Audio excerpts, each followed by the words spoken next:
Highly organised crimes are operating what police are calling one of the fastest growth areas in crime, the interception of mobile phone numbers.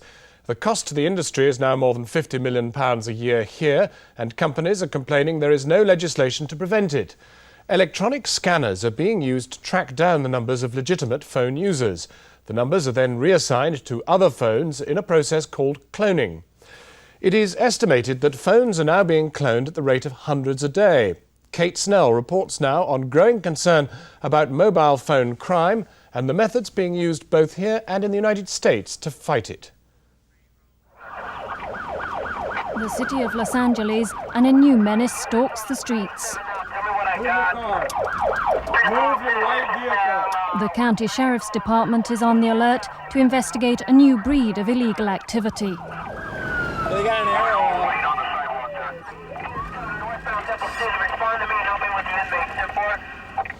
First stop is a cafe in LA's Temple district. Hi. How you doing? Can I see your hands there, guy? It's a favourite haunt for members of some of LA's most notorious gangs. What's your name? You don't have any weapons on you, do you?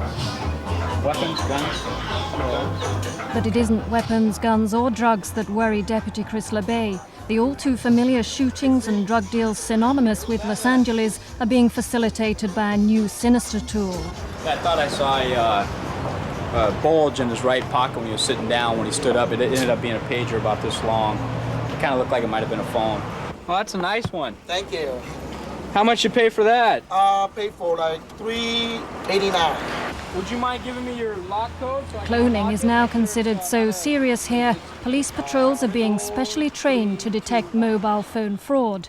Along with routine checks for other suspicious activity, people will be questioned and searched for mobile phones as well. Slide over to your right. Don't move.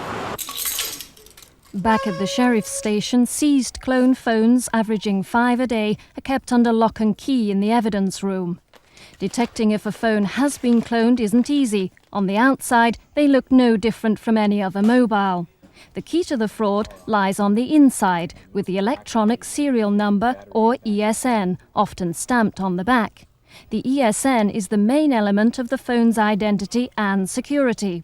A simple electronic test shows the ESN programmed into this phone is different from the number on the back. In a genuine phone, the two numbers should be the same. In this case, then, the phone must be cloned. This is Barbara Cropp of Mercury Communications in the Fraud and Security Department. We believe there may be fraudulent use on this phone because £360 worth of calls were made on the 2nd of April. Can you confirm whether you made these calls? You didn't make these calls. At the Wiltshire headquarters of Mercury Communications, one of 35 mobile service providers in Britain, the number of customers being cloned has risen dramatically. Last year it was 40 a month. Now it's around 40 a day. Well, it would make us think that a third party is fraudulently using your line, and we put a bar on. Every 4 hours, bandit reports are faxed from the network, alerting Mercury to suspicious activity. The special cloning team checks the mobile numbers for evidence of unusually high usage, particularly long international calls to places like Colombia and the Middle East. In such cases, the customer's line is likely to be cut. This particular mobile phone has come up on a report with £588 and 89p's worth of calls in one day, totalling 81 calls, which is very unusual for this phone, so obviously we need to look into it for possible fraudulent use. As far as we can ascertain at the moment, cloning has increased by something in the region of 500% in the last 3 to 4 months. Might give you an idea of the scale. Graham Winterbourne has had a mobile phone for the last 7 years. As a limousine driver, he relies on it for his business to and from Heathrow. Now he's been cloned not just once, but 3 times, all in the space of the last 9 months. And my first reaction was my kids had been sitting in the car using the car phone. But then as I looked at the destinations on the phone bill, they were Taipei, Kuwait, they were all foreign destinations that in fact I wouldn't have even called. So I was most upset, to say the least. But we had another one with £2,000 the second time, and then a further one for £3,000. Has it shaken your confidence in mobile phones? Well, yes, because it doesn't feel as though it's yours. It's a difficult one to argue against, as much that consumer confidence is shaken when that activity takes place, and there's a limited amount that the industry can do at this time to actually stop it. A mobile's identity and security rests simply with two principal numbers, the electronic serial number, or ESN, and the actual telephone number known as the MIN. When mobile phones took off in Britain 10 years ago, the concept of cloning hadn't occurred to the industry. The problem now is the criminals have found a way of obtaining these numbers in bulk by hijacking the system. This is the device at the heart of the cloning problem, an advanced type of scanner being tested here by a scientist at the world's only laboratory for cloned phones in Boston, America.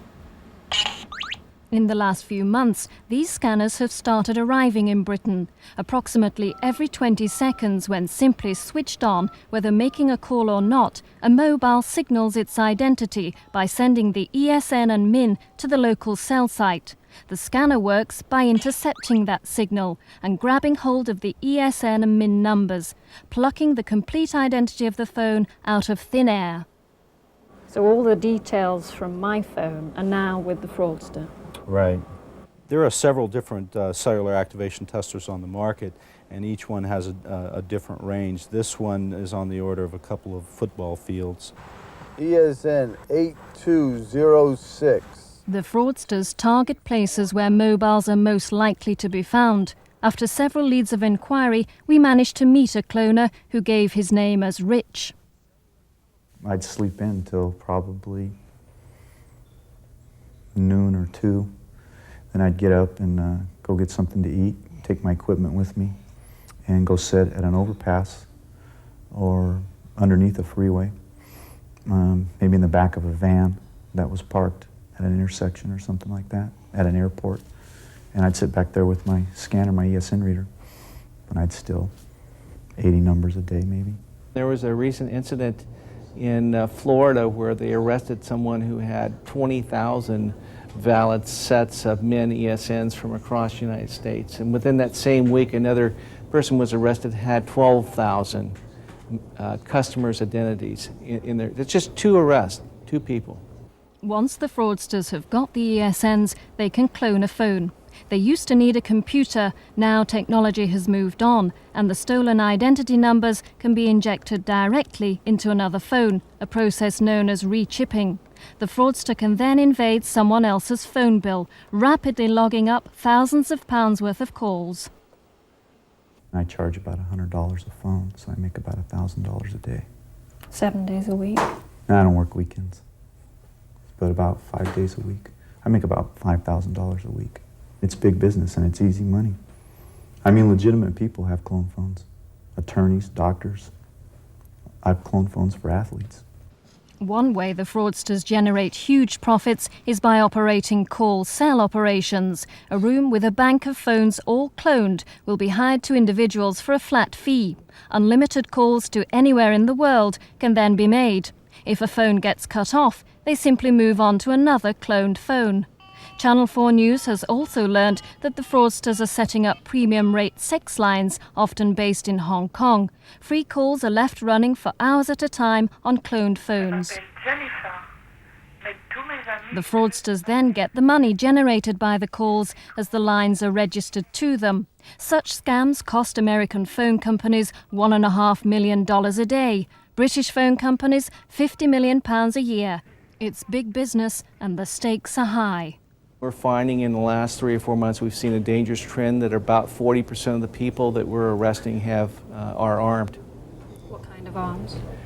Generally handguns, and the reason they're telling us that is they're making so much money that they're afraid someone's going to rip them off or rip off their equipment to do this.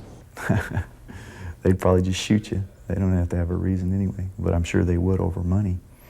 Phone cloning is big money, and if you try to infringe on their profit making, I figure they waste 38 cents for a bullet to, get rid of the problem. Such is the increasing threat of violence that a special team of cloning investigators at Cellnet, one of Britain's 2 biggest network operators, didn't wish to be identified in this film. Monitoring the activity of scanning and cloning in areas such as Heathrow, Cellnet haven't ruled out the need for these men to begin wearing body armour, as cloning takes root in drug-dealing circles. There is clear evidence that cellular fraud has now become a highly organised criminal activity. We're not talking about the odd fraudulent dealer trying to make a few calls. We're talking about organised gangs set up to make large sums of money. Yes, straight away. Is that Q8? That's Q8. Yeah. That's all. Was disconnected? Yes, the bandit disconnect. So it looks like the original unit, the real unit, is actually out there as well. How long was that then? That was 2 hours 49 minutes to Q8. At a cell site, the investigators can monitor calls made on the network. The longest clone call to date, 8 hours to Hong Kong. The fraudsters compete for airtime as there's no law in Britain against scanning, cloning or rechipping. The 1984 Telecommunications Act was written before the advent of mobile phones in Britain and so makes no provision for such concepts as cloning. There have been times when we've been out in the East End of London looking for problems, and in the early hours of the morning the majority of traffic, majority of telephone calls through certain cell sites, the majority was fraudulent. It was more the exception to find a legitimate call. The people that until now were involved in drug trafficking have now realised that in cellular fraud they can potentially make just as much money with far less risk, because the present legislation does not account, and we are not able to press charges in many cases on the cases of fraud. The industry's response is to develop digital systems based on military communications, of which GSM is the best known. Unlike the present analogue system, digital phones encrypt their signals in a form which can't yet be intercepted. The phone's identity is housed in a SIM card like this. However, as the criminals pour money into high-tech systems designed to break security, a sobering view from the industry of the future. Given the fact that there's a certain amount of money available in this business and that we invest in to make a profit, you can be sure that the criminal element will be doing exactly the same thing. So it will only be a matter of time, in my opinion, before they've actually managed to crack that one as well. They were ahead of us, the bad guys, on circumventing the system, on being able to clone the phones and the technology. They're there as the technology changes, they're there to change it again. So it's going to get worse before it does get better, I believe. As the market expands with 8,000 new users of mobile phones a day in Britain, the industry is enjoying a boom. But the fraud following in its wake is booming as well. That's why the industry's representative body, in the absence of legislation, is set to launch a rearguard action, introducing a nationwide cloning detection squad. Are you going to be able to stop this fraud, do you think? No, is the honest answer. You can't stop fraud in any industry. What you can do is keep it in check. I think we have to accept, in the same way as we accept that a proportion of our supermarket bill is there as a result of shoplifting, which is something which can be reduced and kept in check, but can never be taken out of play completely. So the honest answer is no. Currently, the consumer doesn't have to pay for fraudulent calls on his bill. The service provider does. But as technology becomes more sophisticated, so does the criminal. Detection of fraud may be relatively easy now, but will it be so in the future? And if it's not, who then will pay the bill? Kate Snell on the growing menace of mobile phone crime.